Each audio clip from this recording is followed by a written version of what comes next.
Hey everyone, welcome to Breakout Wednesday. It's about 9 a.m. on the West Coast, 11 a.m. on the East Coast. First of all, remember, this is never financial advice. I'm not a financial advisor. This is simply a video blog on how one trader sees the market, and everyone needs to take responsibility for their own decisions. Obviously, it's Thursday morning. Missed last night. Day got away from me. So look, as was pointed out by Peter in the forum, there isn't that much really happening right now. We're kind of been basing sideways, and it's just a range bound market this second. But there's just a few things to chat about, and I'll ramble a little bit. But here's the All Ords, really just gone sideways last week. If we have a look at, say, the Nasdaq, had actually a pretty good day last night. Last night it was down about 1% early, and then rallied the rest of the day.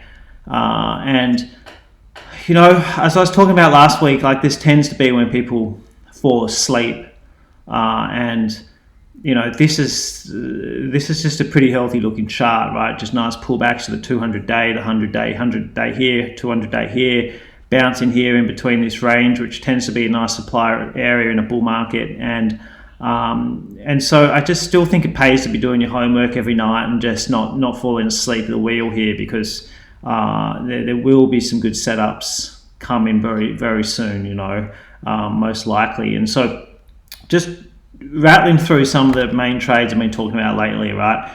Okay, PME, the data hasn't updated yet for today, but PME is up at 161 today. So I'm printed a new all-time high up here somewhere right now. So, it was a short-term pattern, wasn't it? But it was sitting at all-time highs after a very tight pullback.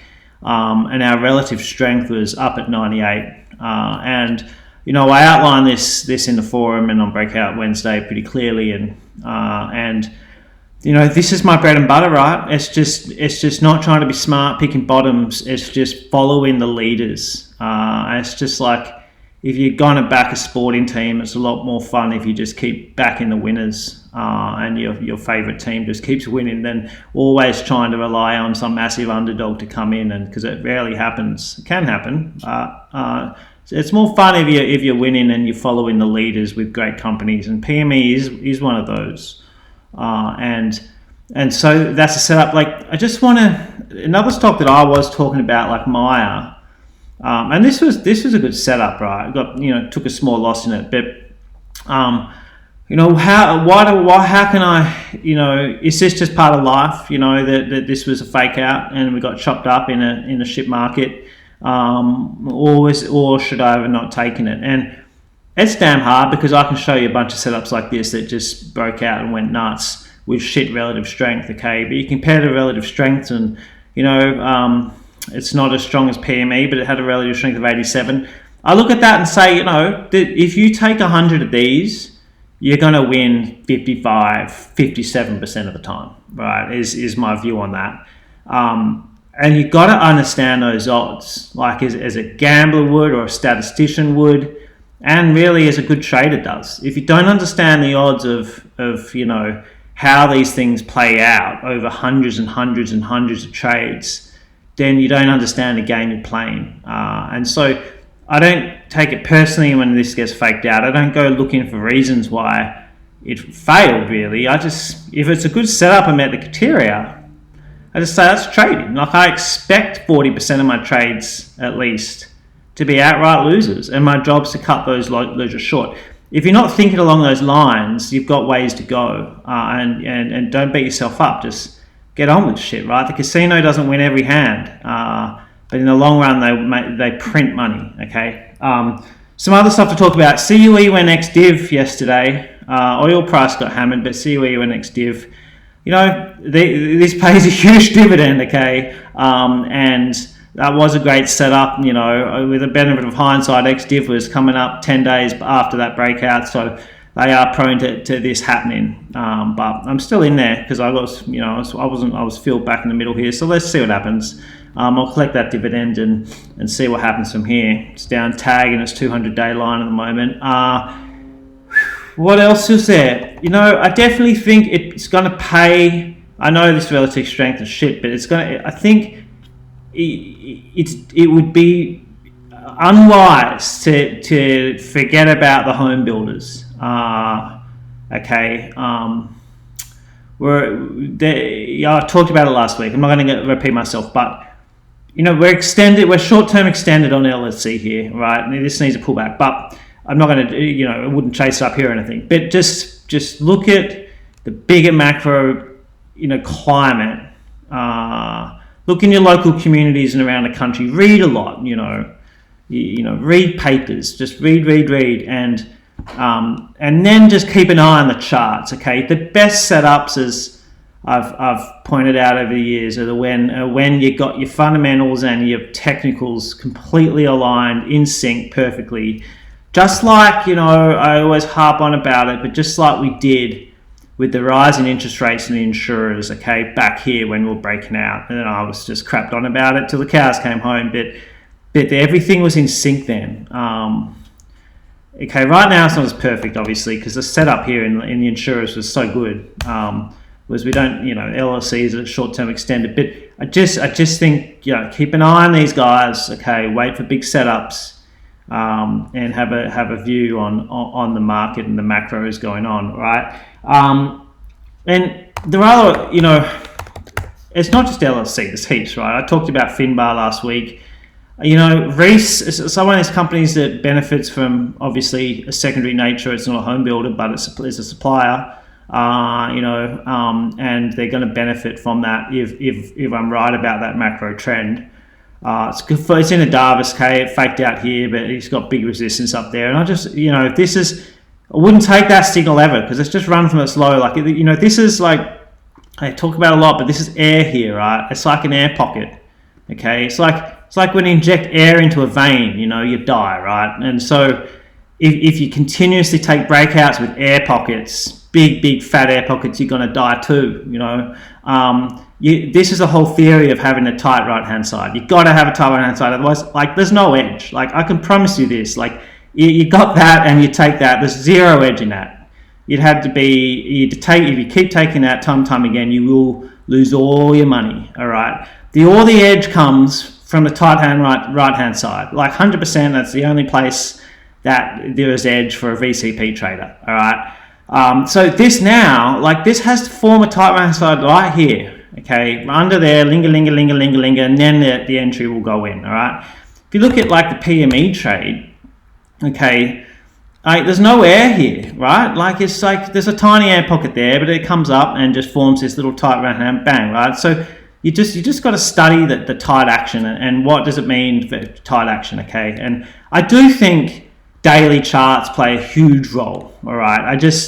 I know everyone says the power of weeklies, and I agree, but you got to look at both, okay? It's got to look amazingly sexy on the daily and weekly in combination, because sometimes you have a weekly chart and it looks tight, but then you look on a daily and it looks loose, okay? Those trades aren't good. It's got to be tight on both, all right? And so, now what else is happening? Big end of town, bank's still strong. BH and the big miners still getting hammered. Okay, just looking at this bloody mineral resources, it's crazy, but obviously they bounced back yesterday. This has a relative strength of 8. It would be wise not to forget about them as well. Okay, most people will, but there will come a time when these things are given absolute insane setups. It's not now. Hopefully I'll be able to pick it and point it out on Breakout Wednesday, but it's not now. But I'm certainly watching them for one day. Talked about the insurers still strong. I'm still hanging in with the Suncorp. And I talked about last week quickly Amazon. I haven't taken that many new trades lately. I am in Amazon. I am enjoying these lead, the big stocks, the leading stocks, that are forming these compressions kind of right above the moving averages instead of being massively extended above them, just back down, sitting just above the 150 and the 150 and the 200 day and 100 day, all that sort of stuff. And so I just think the risk reward on these setups is good, right? I can get into Amazon here. It's usually a bit of wicking around. I can have a stop here, and the risk reward on that's good. Hey, if this gets in an uptrend and starts sailing up here, you can see how I can make 4-1, 5-1, 6-1 maybe, especially when I start getting my stop up here and beyond break even. So anyway, I'm liking these downtrend stocks, but I think that they work with leading companies. I don't know if they work as well with the specky end of town, these sort of setups, but that's that. And just the relative strength now, like if you're looking, the Googles and stuff, like the old leaders from just the other day, a bit weaker than a lot of the other names, and I think it's important to just keep an eye on what's breaking out first here, because if you're still thinking about catching the AI stuff, they're just not. They are lagging. Okay. Now, what else is there? I still think just do your scans every day. Been doing the ones I always do, but let's just quickly do Frank's pattern on the ASX. And I think that's a good scan to do frequently. There's ELD, and ELD is setting up here. I think Craig posted the forum about it as well, and certainly setting up here in a box. It's been basing for a while there, and it's not going to make you rich overnight, is it? But can trend when it wants. And then just back to looking, so I'm doing my DAVA scan all the time on all the indices that I'm trading, markets I'm trading, and Zero is obviously showing relative strength still compared to the market. Like if you look at just the QQQ's Nasdaq 100, it's down here. It has been down here in between its 100 and 200 days, and Zero has really been basing going sideways obviously the last few weeks, but basing above its 50-day. So it's got relative strength. Maybe there's some life left in it, and it's still got more to run in this bull market, but watching that base away, I'm obviously already in it. Now, before I get out of here, just quickly, there's been some huge upgrades for those who have missed it. Just check out the favorite scan has been updated again. And so to figure that out, just go into here, and so now you can do your favorite scans on any indice, okay, any market you wish. And there's obviously this play function here, so that I put a video up as well on. And so you can just double click these arrows and it will play through results for you. It'll just flick through every second, so you can just sit back, chill out, put your feet up, and let it all unfold. So that's pretty cool. Been wanting that for years. It's fun to actually get it, and make some progress with this stuff. We've got a lot more coming, guys. Like some cool stuff in the pipes, that we've got coming. And lastly, just I think everyone always loves action. I think it's worth. I'll put this video link below. Just listening to it and just reminding yourself that the best traders can sit out months at a time. And I think even I play victim to it a bit on Breakout Wednesday. I'm always trying to find setups and talk about them, but sometimes no action is good, because you only want to put your money at risk when there's really, really high probability moves happening and setups happening, and everyone feels like they're always going to be doing something. And the best advice I think anyone's ever given me is just sit on your hands, okay? Just keep your money safe in your bank account, okay? Don't do things like try and pick bottoms, because I remember we're all thinking this was pretty bottomish here. Well, bang, right? Who knows how low things go? Just chill out and wait for the high probability setups. And if that means that you go for an entire month without a trade, so be it, right? I must admit, some of my best years I've had, there was periods in there where for 2 to 3 months I hardly did a thing. And then the market would setups would set up, and bang, I would get, 100% invested for 2, 3, 4 months. You'd have this massive run, and then you'd break again and you'd chill out. It's one of the hardest things to do and get your head around. Just listen to this whole thing again. Listen how he is just kind of repeating what I just said, but then how he, really just waits for the market to come, because forcing trades is the devil. You know, you force something that's not, they got to come to you. They got to be perfect. You got to look at it and think, shit, that's a perfect setup. I want it. I want to risk my hard-earned coin on it. If that doesn't come along, do nothing. Go to work, chill out with your kids, go play golf, go for a surf. Anything's better than forcing trades and losing money, all right? Just let them come to you. Okay. Take care, everyone. Cheers, bye.